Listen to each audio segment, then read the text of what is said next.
Hello, everyone, and welcome to another one of my English class. I hope that you will enjoy this lesson. Okay, so let's begin. So, our topics for today will be about what is a recount text. Jadi topik kita adalah tentang apa sih teks recount itu ya. Nanti kita akan bahas the definition and types of recount text. Jadi kita akan bahas nanti definisinya atau artinya. Lalu kita juga akan bahas tipe-tipenya atau jenis-jenis recount text itu seperti apa, gitu ya. Nah, yang kedua ada generic structures of recount text atau struktur generik dari text recount ini. Nah, generic structures of recount text ini ada yang namanya orientation, yaitu bagian pertama dari struktur teks ini. Lalu ada yang namanya events atau yang menjadi badan dari teks ini gitu ya, events. Bagian setelah orientation ada events.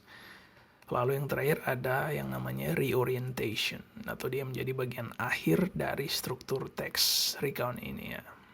Nah, setelah itu kita akan lihat ke contoh atau example dari recount text ini, tapi akan lebih spesifik ke jenis yang biographical recount text. Jadi lebih spesifik ke text biography, yang recount text tapi yang biography gitu ya. Of Abraham Lincoln. Oke. Lanjut ya. Oke. What is a recount text? Jadi apa sih recount text ini? Apa nih recount text ini gitu? Tanda tanya. Apa recount text? Nah, the definition is, artinya adalah recount text is a type of text that tells about past events or experience in sequential manner. Jadi ini tipe teks ya yang menceritakan tentang kejadian atau pengalaman yang terjadi di masa lalu atau lampau di dalam bentuk yang berurutan. Jadi dia sequential manner. Jadi ada sequence di situ ya. Jadi tidak random tapi dia berurutan gitu ya. Excuse me. Nah, sekarang bahas ke types of recount text atau jenis-jenis text recount.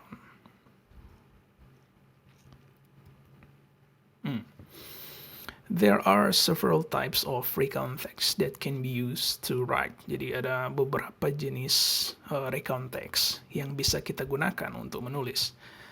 It all depends on what kind of purpose that you have when you want to write something. Jadi tergantung tujuan kita apa untuk menulis. Jadi terserah kita mau pilih recount text yang seperti apa. Tergantung tujuan kita, gitu ya. Nah, mereka adalah jenis-jenis itu adalah. Nah, yang pertama ada personal recount, gitu ya. Jadi namanya yang pertama adalah personal recount. Nah, apa nih personal recount? Personal recount adalah a type of recount text that tells about past personal experience. Jadi ini adalah satu jenis recount text yang menceritakan ya, atau yang berisi tentang pengalaman pribadi yang terjadi di masa lalu atau di masa lampau. Nah, jadi ini bisa pengalaman liburan atau tidak harus liburan, bisa pengalaman apapun yang pernah kalian alami yang terjadi di masa lalu dan kalian ingin ceritakan atau ingin tulis. Nah, itu namanya personal recount. Nah, second we have factual recount. Jadi ada yang namanya factual recount juga. Nah, apa nih factual recount? Factual recount adalah a type of recount text that tells about past events that actually occurred. Jadi ini jenis teks yang tentang past events atau kejadian tentang past events, kejadian masa lalu yang actually occurred, yang betul-betul terjadi. Nah, dalam hal ini dia secara konteksnya adalah scientific experiment, misalnya scientific experiment reports atau newspaper reports. Jadi konteksnya lebih ke hal-hal yang seperti ini, seperti laporan scientific eksperimen ilmiah ya, atau laporan di koran gitu ya, surat kabar. Excuse me. Nah, jadi dia sifatnya lebih faktual ya, atau berisi fakta-fakta gitu ya. Nah, yang ketiga, third, we have imaginative recount. Nah, teks ini adalah a type of recount text that presents an imaginative fictional character based on an actual event that has occurred. Jadi ini adalah jenis teks recount yang dalamnya berisi karakter yang fiksional, yang fiksi, tapi dia hidup di dalam satu event yang betul-betul terjadi. Jadi bayangkan seperti misalnya event yang betul-betul terjadi seperti proklamasi kemerdekaan Republik Indonesia misalnya. Nah, imaginative recount ini dia akan menciptakan satu karakter fiksi, tapi dia hidup di zaman proklamasi kemerdekaan Indonesia itu. Jadi eventnya yang nyata, karakternya yang tidak nyata gitu ya. Nah, itu adalah imaginative recount. Nah, fourth or last one, we have biographical recount. Jadi kita punya biographical recount ya, yang mana ini akan menjadi fokus pembahasan kita selanjutnya gitu ya. Kita akan lebih fokus ke yang teks terakhir ini, yaitu biographical recount atau teks recount biografi. So, biographical recount text is a type of recount text that presents a detailed description or account of a person's life written by someone else. Nah, jadi ini adalah tipe text recount yang berisi atau isinya itu deskripsi yang mendetil tentang hidup orang yang ditulis oleh orang lain gitu ya. Jadi itu ya biographical recount. Nah, jadi kita akan lebih fokus pada biographical recount text. Oke. Nah, kita akan bahas generic structures-nya. Generic structures adalah struktur generik atau struktur umum gitu. Itu dia menjadi apa sih bagian-bagian dari teks biographical recount text. Nah, ini nih bagian-bagiannya gitu. Yang pertama ada yang namanya orientation atau orientasi ya. It is the opening paragraph of the text. Jadi dia paragraf pembuka ya. It presents the readers with the background information of the person. Jadi dia berisi background information tentang orang yang akan ditulis dalam biografi. Nah, biasanya dia berisi biodata tentang orang tertentu, seperti misalnya nama lengkap, tempat dan tanggal lahir dan sebagainya ya, gitu. Nah, itu orientation. Second one we have events atau kejadian-kejadian itu. Nah, it presents a series of events usually written in a chronological order or sequential manner. Jadi kembali lagi, jadi dia ada berisi kejadian-kejadian ya, atau peristiwa-peristiwa, tapi cara penulisannya itu sequential. Jadi dia chronological bisa juga. Jadi sama saja chronological, sequential. Jadi dia berurutan gitu, tidak random, tidak acak, tapi dia berurutan. I'm sorry. Nah, tapi ini berisi kejadian-kejadian atau peristiwa-peristiwa yang dialami oleh si tokoh yang dibiografikan itu. Nah, berisi penjelasan suatu cerita, baik itu berupa pemecahan masalah, proses berkarir, dan berbagai peristiwa yang pernah dialami oleh si tokoh itu sehingga mengantarkannya pada sebuah fase hidup tertentu. Nah, jadi ini adalah badan dari biographical recount text. Nah, yang terakhir dari struktur teks ini adalah yang namanya reorientation. Nah, it is the final part of the text containing conclusion or comment from the writer. Jadi ini bagian final atau bagian akhir dari teks ini yang berisikan kesimpulan atau komentar dari si penulis terhadap si orang yang dibiografikan itu. Nah, biasanya berisi tentang pencapaian-pencapaian atau kontribusi-kontribusi dari orang yang ditulis di biografi tersebut, gitu ya. So, kita akan lihat contoh biographical recount text, dalam hal ini tentang Abraham Lincoln. Nah, jadi kalau baca Lincoln itu L-nya tidak terdengar ya, silent di situ. Jadi bukan Lincoln tapi Lincoln gitu. Abraham Lincoln. Nah, ini fotonya. Kenal nggak? Do you recognize him?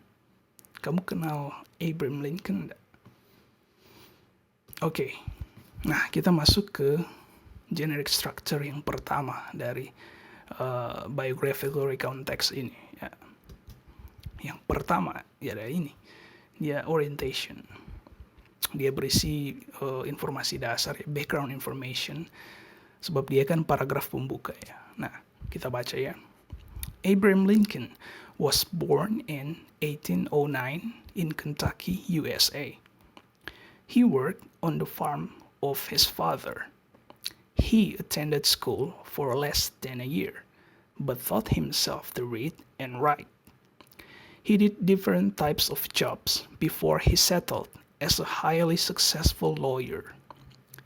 He was gradually drawn to politics. Nah, bagian orientationnya sampai situ dulu. Kita terjemahkan ya.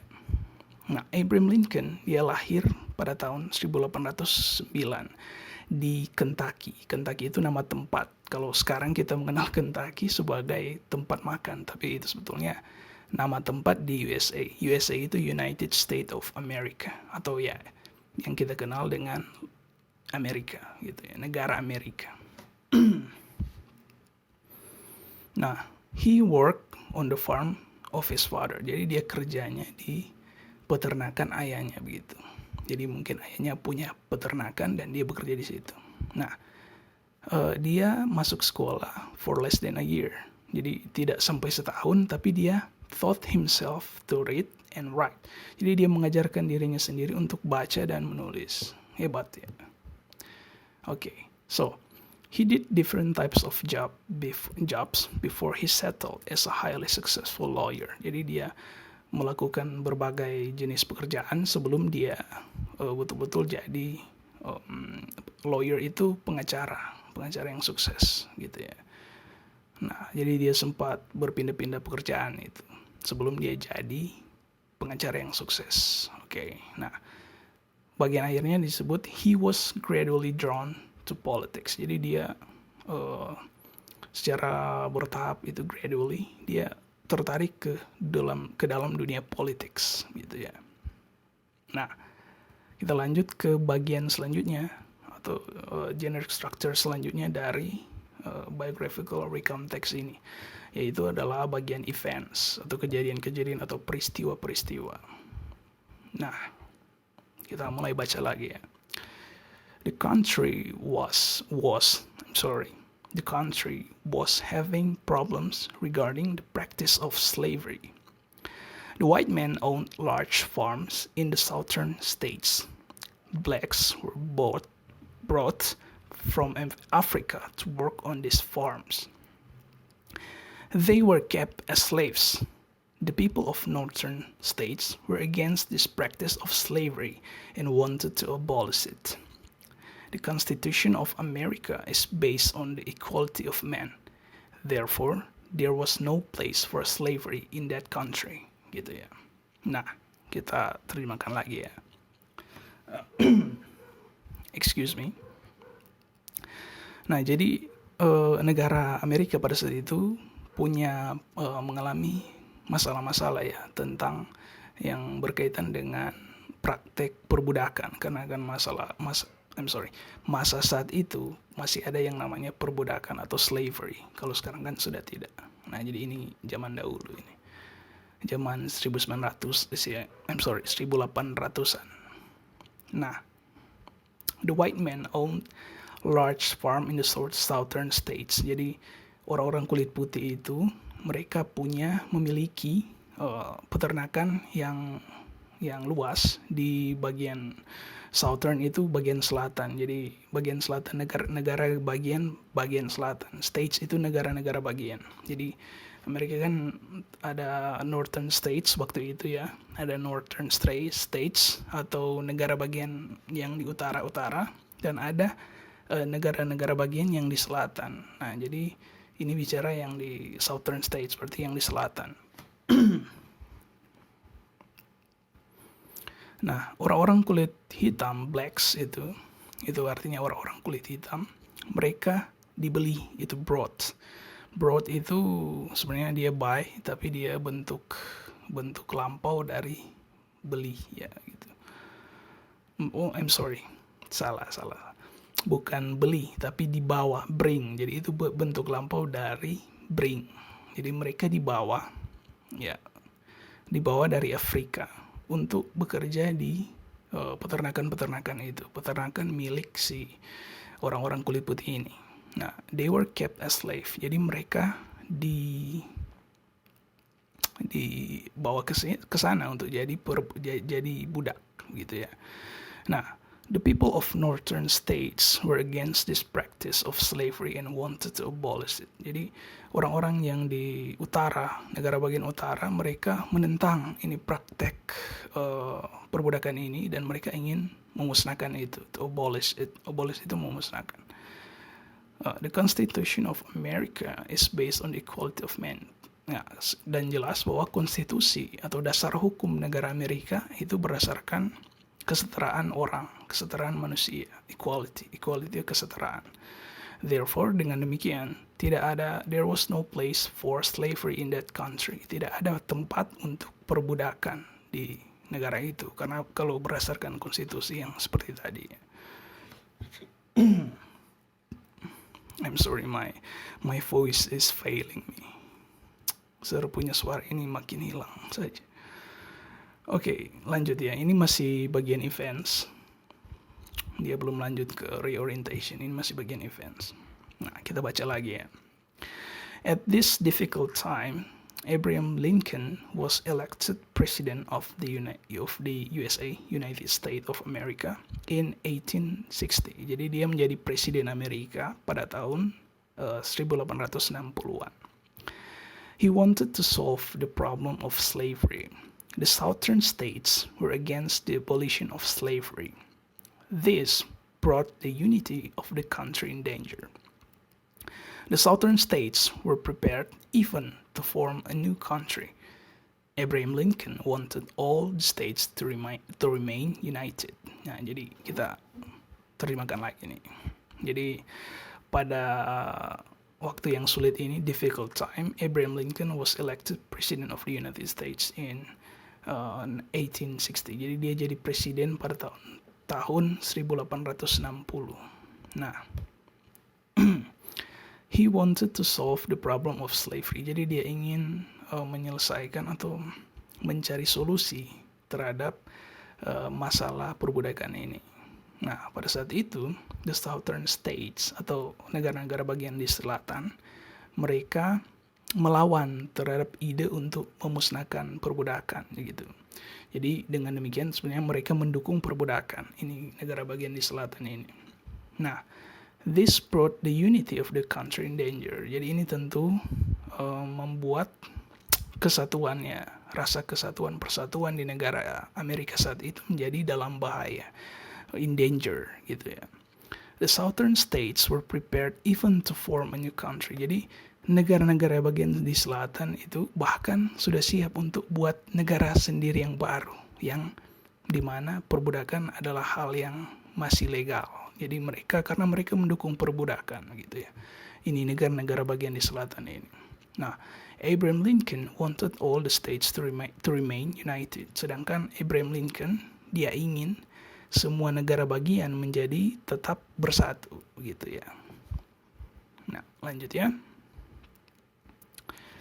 He faced many problems. Jadi dia menghadapi banyak masalah ya.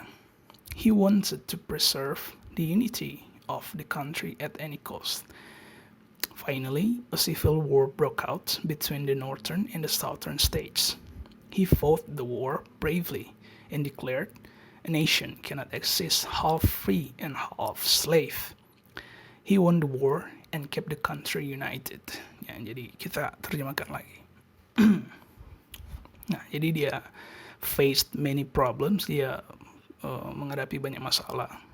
Nah, dia ingin menjaga kesatuan Amerika pada saat itu dengan cara apapun. Tapi terjadi perang sipil, ya, civil war antara negara bagian utara dan selatan. Negara bagian utara kan menentang perbudakan, sedangkan negara bagian selatan itu mendukung perbudakan. Jadi terjadi perang sipil antara dua negara bagian ini. Negara-negara bagian sih bukan cuma dua. Maksudnya negara-negara bagian di utara dan negara-negara bagian di selatan. Jadi ada banyak negara bagian gitu ya. Nah, he fought the war bravely and declared. Jadi dia bertempur di perang itu dengan bravely, itu berani.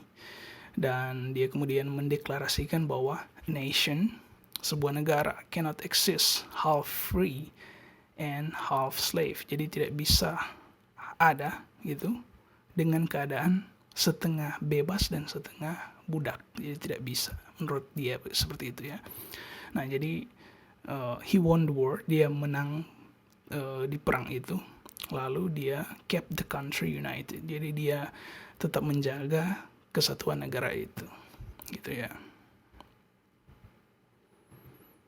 Nah, kita masuk ke dalam bagian akhir dari biographical recontext ini. Biographical recontext of Abraham Lincoln. Yang mana bagian akhir itu adalah reorientation. Nah, jadi ini paragraf akhir ya. Kita baca lagi. Lincoln was elected president for a second term.